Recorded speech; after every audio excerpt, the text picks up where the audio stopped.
Bonjour, bienvenue sur Objectif Maths. Dans cette vidéo, nous allons revoir rapidement les fonctions affines définies de R dans R.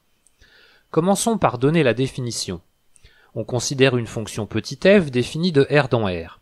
On dit que cette fonction petit f est affine si et seulement si elle vérifie la propriété suivante.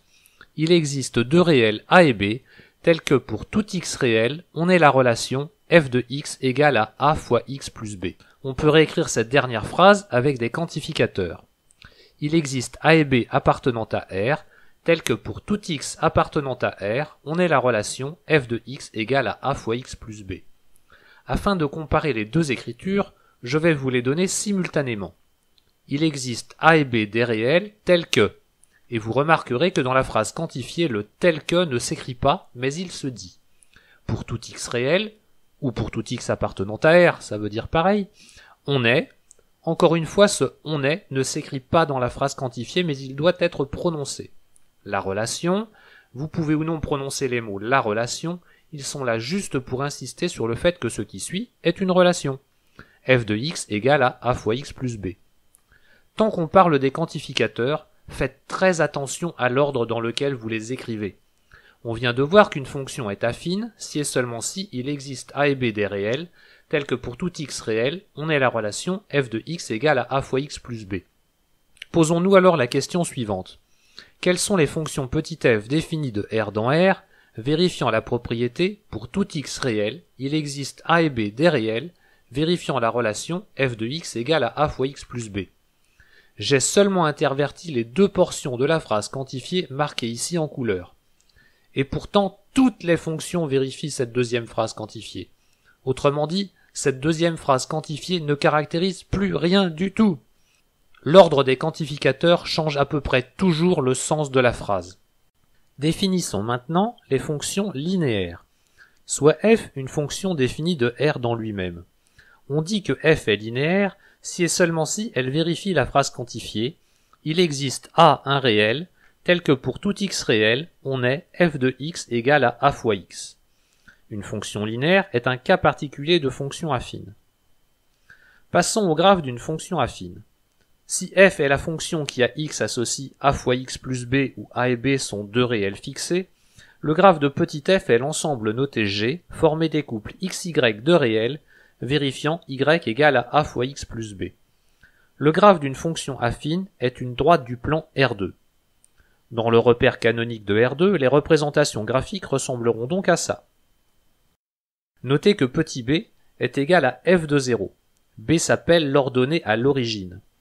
Dans le cas d'une fonction linéaire, b est nul, ce qui se traduit pour le graphe par le fait qu'il passe par l'origine. Le coefficient a s'appelle le coefficient directeur.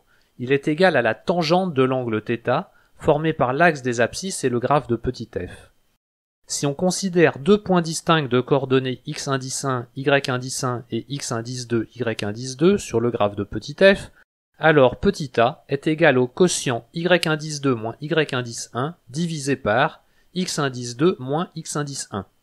A est donc un taux d'accroissement. On l'appelle aussi la pente de la droite. Profitons-en pour faire une remarque sur les droites du plan. On peut toujours supposer que l'on travaille dans le plan R2. Toute droite D du plan a alors une équation du type alpha x plus bêta y plus gamma égale à 0, où alpha, bêta, gamma sont des constantes réelles. Inversement, si un ensemble E a une équation de ce même type, alors E sera le plan tout entier si les trois constantes alpha, bêta et gamma sont nulles, mais E sera l'ensemble vide si alpha et bêta sont nuls mais que gamma n'est pas nul. Enfin, E sera bien une droite quand alpha et bêta ne sont pas tous les deux nuls. Notons que dans ce dernier cas, si on travaille dans un repère orthonormé, alors le vecteur de composante alpha-bêta est un vecteur orthogonal à la droite, et le vecteur de composante moins bêta-alpha est lui un vecteur directeur de la droite. Il faut être conscient que l'équation d'un ensemble, et en particulier d'une droite, est seulement une abréviation. Par exemple, quand on écrit D est la droite d'équation alpha x plus bêta y plus gamma égale à 0, ce n'est qu'une abréviation pour D est égal à l'ensemble des couples xy de R2 tels que alpha x plus bêta y plus gamma égale à 0. Notez qu'il y a un sous-entendu dans l'équation. nulle part n'est indiqué que x et y sont des réels. Rien n'empêche de manipuler des nombres complexes. C'est le contexte qui permet de retrouver la forme rigoureuse. Et il y a un deuxième sous-entendu. X représente la première composante et Y la seconde. Conventionnellement, on respecte l'ordre alphabétique. Mais rien ne nous interdit de changer, à condition de le préciser. Voici quelques fautes fréquentes commises avec les équations. Pour commencer, une équation sans le symbole égal, eh bien, ce n'est pas une équation. Alors n'écrivez surtout pas d a fois x plus b. Ça n'a aucun sens. Écrivez d y égale à ax plus b. Et prononcez d a pour équation y égale à ax plus b. Une deuxième erreur fréquente consiste à penser que lorsque l'on a écrit une équation de droite, on a défini x et y. Eh bien non. Comme je vous l'ai dit plus haut, l'équation n'est qu'une abréviation pour d est égal à l'ensemble des couples xy de R2, tels que alpha x plus bêta y plus gamma égale à 0. On pourrait tout aussi bien écrire d est égal à l'ensemble des couples uv de R2, tels que alpha u plus bêta v plus gamma égale à 0. Enfin, une troisième erreur fréquente qui complète la seconde est de s'imaginer que y est égal à a fois x plus b. Et non, cette égalité n'est vraie que pour les points x, y situés sur la droite. Même après avoir défini une droite, on reste libre de manipuler des points de coordonnées x, y qui ne sont pas sur cette droite. Et dans ce cas, y n'est pas égal à a fois x plus b. Il n'empêche que d est quand même la droite d'équation y égale à x plus b. Regardons le cas d'une droite non parallèle à l'axe des ordonnées. De façon générale, il n'y a pas unicité de l'équation sous la forme alpha x plus bêta y plus gamma égale à 0. Il suffit de multiplier le tout par une constante non nulle pour obtenir une autre équation de la même droite. Par contre, la droite n'étant pas parallèle à l'axe des ordonnées, dans l'équation précédente, bêta est forcément non nulle, ce qui permet de mettre l'équation de la droite sous la forme y égale à a fois x plus b, avec a égale à moins alpha sur bêta et b égale à moins gamma sur bêta. Le premier avantage de cette forme, c'est son unicité. Deux équations y égale à x plus b et y égale a' x plus b' ne pourront définir la même droite que si a égale a' et b égale b'. Le second avantage est que l'on peut voir la droite comme le graphe de la fonction qui a x associe a fois x plus b.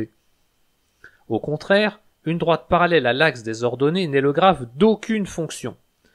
On pourra mettre son équation sous la forme x égale à x indice 0, où x indice 0 sera l'abscisse commune à tous les points de la droite. J'en profite pour vous faire une petite remarque sur les termes physiques. Il faut les bannir. Ne dites pas une droite verticale, mais dites une droite parallèle à l'axe des ordonnées. Pour deux raisons. Dans certains cas, on a besoin de modifier la position des axes. Et si on utilise le terme vertical, on ne va pas s'y retrouver. Sur la figure, c'est lequel l'axe vertical? Et puis, au sens physique du terme, deux droites verticales ne sont pas parallèles. Elles passent toutes les deux par le centre de la Terre. N'utilisez pas non plus les termes horizontal, toujours ou jamais. Enfin, vous serez parfois amené à déterminer l'équation d'une droite passant par deux points donnés. Il faudra pouvoir écrire cette équation très rapidement. Si les points ont pour coordonnées x indice 1, y indice 1 et x indice 2, y indice 2, avec x indice 1 différent de x indice 2, alors il passe une seule droite par ces deux points. Elle n'est pas parallèle à l'axe des ordonnées, et son équation est y égale y indice 2 moins y indice 1 divisé par x indice 2 moins x indice 1, facteur de x moins x indice 1 plus y indice 1. C'est très facile à mémoriser. Y indice 2 moins y indice 1 divisé par x indice 2 moins x indice 1 est la pente de la droite. Et y indice 1 est l'ordonnée au point d'abscisse x indice 1. Voyons rapidement dans ce dernier paragraphe la résolution des équations du premier degré. Si a et b sont deux réels fixés, l'équation ax plus b égale à 0 a comme ensemble de solutions R tout entier si a et b sont tous les deux nuls, le vide si a est nul et b est non nul, le singleton moins b sur a si a est non nul. N'oubliez pas de vérifier ces conditions. Lorsque les coefficients dépendent de paramètres, ça ne saute pas forcément aux yeux, et le correcteur sanctionnera tout oubli, en particulier les divisions par 0. Concernant les inéquations du premier degré, je ne vais vous présenter que le cas où a est non nul, Mais comme pour les équations, pensez bien à vérifier cette condition et à adapter votre réponse. Faites bien attention au signe de petit a. Si a est strictement positif, la condition ax plus b strictement positif est équivalente à x strictement supérieur à moins b sur a. Et l'ensemble des solutions est l'intervalle ouvert moins b sur a plus l'infini. Alors que si a est strictement négatif, la condition ax plus b strictement positif est équivalente à x strictement inférieur à moins b sur a. Et l'ensemble des solutions est l'intervalle ouvert moins l'infini moins b sur a. Pensez à adapter les ensembles de solutions si l'énoncé contient les symboles strictement inférieur, inférieur ou égal ou supérieur ou égal à la place de strictement supérieur. Quand vous rencontrez des équations, que vous en soyez l'auteur ou le lecteur, vous devez vraiment réfléchir à sa signification. Considérons par exemple 4 réels a, b, c et d, ainsi que la fonction f qui a x associe ax plus b, et la fonction g qui a x associe cx plus d. Et considérons la condition f de x égale à g de x, qui paraît anodine comme cela. Veut-elle dire que l'on considère les paramètres a, b, c, d fixés et que l'on cherche les réels x solutions, ou bien que l'on impose la relation pour tous les x réels et que l'on cherche des conditions sur a, b, c, d pour que ce soit le cas? Compte tenu de l'ambiguïté, il faudra toujours préciser. Remarquez que le second cas impose a égale c et b égale d. Pour finir, évitez les confusions entre la fonction affine f qui a x associe a fois x plus b, la droite d d'équation y égale à ax plus b, et l'équation y égale ax plus b pour a, b et y fixés. Ces trois notions sont bien évidemment étroitement liées, mais sont bien trois notions différentes. Voilà, cette vidéo est terminée, vous pouvez me laisser des commentaires et me poser des questions. N'hésitez pas à cliquer sur l'un des pouces, et si vous avez apprécié la vidéo, à vous abonner. Vous pouvez également voir mes autres vidéos sur cette chaîne. À bientôt sur Objectif Math.